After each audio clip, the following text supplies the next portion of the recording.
ඉතින් ආයිබෝවන් කියලා පිළිගන්නවා පවර් ඔප් චැනල් අපේ YouTube චැනල් එකට.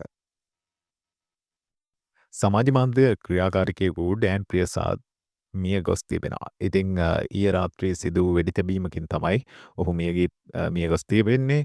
ඉතිං කෙසේ වෙතත් වෙඩි ප්‍රහාරය එල්ල වී සුළු මොහොතකින් ඔහු මිය ගියා කියලා පොලිස් මාධ්‍ය ප්‍රකාශක නිවේදනයක් නිකුත් කරා. නමුත් නැවතත් ඔහු ඒක කිව්වා නැහැ මිය ගිහිල්ලා නැහැ ICU එකේ ඉන්නේ කියලා. හැබැයි දැන් සනාථ කරලා තියෙනවා ඔහු මිය ගොස් ඇති බවට.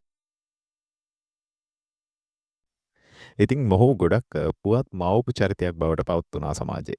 ඉතින් ගොඩක් අය එක එක මධ්‍ය මතාන්තර තියෙනවා. දැන් ගොඩක් කට්ටිය කියනවා සමාජ මාධ්‍යයේ එහෙමත් සාක්ෂි වසන් කිරීමට තමයි මේක සිද්ධ වුණේ කියලා. සමහරු දේශපාලන පළිගැනීමක් කියනවා. අපි දන්නේ නැහැ මොකක් හින්දාද මේක වුණේ කියලා.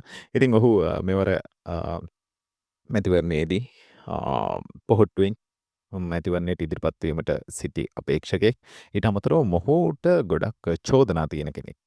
ඉතින් මීට කලින් ඔහුට ඔය ගෝල් පේස් පහර දීම අරගලයේ අවස්ථාවේ තව එක එක දේවල් කරලා ඉතින් රට යන්න තහනමක් තියෙන වෙලාවකත් රට ගිය විදිහ ගැන පොඩි ප්‍රශ්න තියෙනවා. ඉතින් මේ වගේ තව ගොඩාක් දේවල් ජාතිවාදී කෝලාහල ඇති කිරීම මේ වගේ ගොඩක් දේවල් ගැන ලොකු චෝදනා ප්‍රමාණයක් තියෙන පුද්ගලෙක්. ඉතින් බලමු මොකක් හින්දාද මේක වුණේ කොහොමද වුණේ කියලා.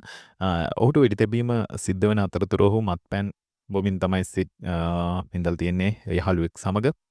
නමුත් වෙඩි ප්‍රහාරයේදී ඒ යාළුවට සුළු තුවාලයක් සිද්ධ වෙලා තියෙනවා. මොහු නම් මිය ගිහින් තියෙනවා.